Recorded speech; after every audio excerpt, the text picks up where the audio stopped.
Have you been reading all of the sensational news about how all the real estate markets are crashing? Well, I get questions about what is going on in the Miami real estate market every single day. And I'm sure if you are in the market to buy or sell, you probably have a lot of questions. Well, in today's video, I'm going to talk about what is happening in the Miami real estate market now. Hey everyone, my name is Jamey Prezzi. I'm a real estate agent in Miami-Dade and Broward counties. And today I'm going to talk to you about what is going on with the local real estate market so that you can make good decisions about next steps, planning, or maybe you're just curious. But I'm going to talk about what you need to know about the market now. But first, before I get started, if this is your first time here, hit that subscribe button so you never miss another update. I do put out new videos every week. Also, use the link in our information box and download our guides today. There is a link there to download a free relocation guide. If you download that guide and mark that page, bookmark it, you can save it for future updates because I do update that page every single month. Also, if you would like to chat with me, call me, or schedule a quick chat, you can find all the information to do that in the information box. Okay, let's get started. So I have to preface this with saying that my partner, who's also my husband, Ognjen, he helped me do this market report because he is a numbers guy. He loves putting together information for our buyers and sellers. And so he put this report together for me today. So what I'm going to do today is I'm going to talk a little bit about what you're probably hearing in the news. And then I'm just going to show you what's going on at a local level. Miami-Dade and Broward counties are two huge areas, and every single neighborhood has its own market analysis and market details and the way that market is trending. One of the most important things to know is that our local real estate market is very different than the rest of the United States. And the reason why is because we are a vacation area. We're a second home market. We have a lot of buyers who are buying here as their primary residence. There are a lot of international buyers. And Miami-Dade and Broward counties are just very unique places to purchase real estate.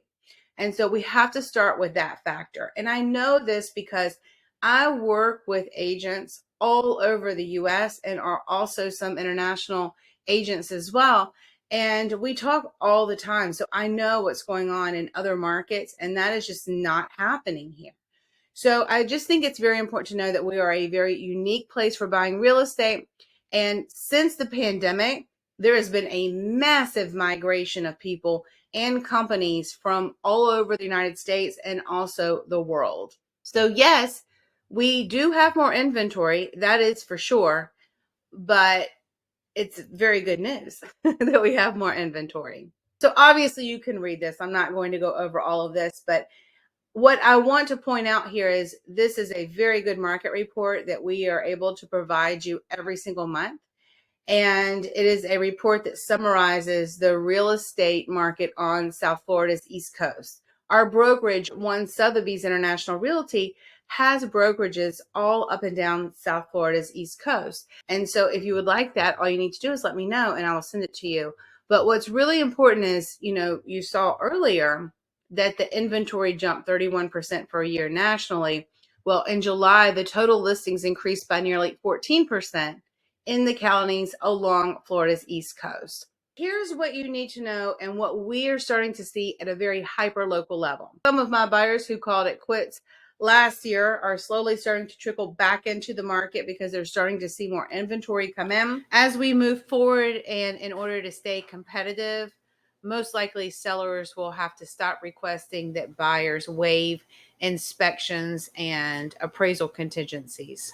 Properties under $1 million will definitely be more affected by the interest rates rising, mainly because a lot of these buyers are on tighter budgets than buyers that can go over $1 million and start to have higher incomes and more purchase power.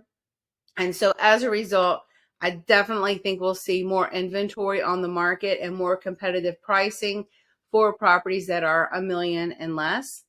In the high-end luxury market, we're starting to see those buyers shift more towards purchasing with cash. They were using more loans in the past because the interest rates were so low, and why not? But now that the interest rates are starting to kind of creep up a little bit, these buyers are weighing, should I do financing or just pay cash? And we are seeing more cash transactions. I will tell you what's really interesting though is this interest rate is still very low compared to many, many years ago. So it's not like it's that high, but when you are on a budget and you have a limited income, that interest rate can really make a difference in your purchasing power and your monthly payment. Another discussion, but just to know about that. And then another reason why inventory was so low is because sellers didn't want to put their property on the market because they're like, where am I going to go? I want to sell. I can get a great price for my house now, but hey, on the other side, I need somewhere to live too. So just forget it. I'm not going to list now. And now that there's more options for buying, sellers are going to put their property on the market. So then there will be more options to buy. So it's good. It's all good. Okay, so now let's talk about 3 different popular neighborhoods, and I will talk to you a little bit about the inventory in these neighborhoods. So Ogden put together for me Coconut Grove, Coral Gables, and Miami Shores. 3 of his favorite neighborhoods, of course. Okay, so let's start first with Coconut Grove. I'm going to use these charts, and I'm going to talk about months of inventory. And I'm going to talk about months of inventory because that's how we determine if we are in a buyer's market, a balance market, or a seller's market. Right now, if we look at single family homes for Coconut Grove is currently in a balanced market. So if you look at this graph, you could have a very sensational headline with this data and say the inventory is up 143% compared to previous month, right? But let's really look and see how many houses are on the market in Coconut Grove. 15. There are 15 single-family homes currently listed from 1.185 to 7.5 million. And that's why I say you cannot get distracted by a lot of the sensational news because you really have to look hyper-local to understand the market trends of where you're buying. All right, let's look at another neighborhood. So in this neighborhood, this is Coral Gables. And all of the data indicates that Coral Gables is moving towards a balanced market. It is still pretty much in a seller's market right now, but the inventory is up 40% compared to previous months. So that's good. And now we are slowly starting to get more inventory. We'll see what happens in August. But look at this in Coral Gables. There are 155 single family homes on the market in Coral Gables from 664 to 39.5 million. So there's a lot more options for those of you who are looking for Coral Gables. Okay, next, Miami Shores. Look at this in Miami Shores. 8.8 months of inventory. It's up 283% compared to last month. This is good. Look, there's more inventory on the market. We'll see in August if this inventory gets sold. But hey, look, this is a good thing. You have more inventory. And sellers, if you are selling in Miami Shores, you need to also take notice because you need to be priced correctly in order to get sold. And then in Miami Shores, we have 68 single family homes listed from 699 to 9 million. This is why you have to be very hyper local with the data because look at this. In Miami Shores, there's 68 houses, but there's 8.8 months of inventory.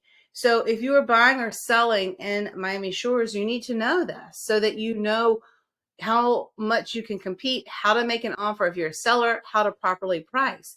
Because look at this, in Coral Gables, there's 155 single family homes. But then look here, it's still pretty much a seller's market, even though there are 155 homes on the market. So with all of this said, the point is that we just have to be super hyper local when we're advising buyers and sellers. And the good news is that as home inventory increases, buyers are going to get more buying opportunity. And then the markets will become more balanced, which is about 5 to 7 months of inventory. Also, more local buyers, they'll be back in the market. First-time home buyers can get back into the market. And I really strongly advise, as you can just read here, that we have written out for you here, just pay close attention to pending and closed sales, the market, policies, politics, all of these details have a massive impact on our local real estate market. And people always ask me, do you love it when the market's crazy like this? Yes, I love it when the market is busy and our buyers are getting good opportunities to buy and our sellers are feeling like they're selling their property at a good value. But I do not like those crazy markets where buyers have absolutely no opportunity and they have to waive contingencies. To me, I just like fair markets where people feel like they're winning on both sides, because that's what it's about at the end of the day. I hope you found this information helpful. We're always here to be a resource for you, and we will see you soon.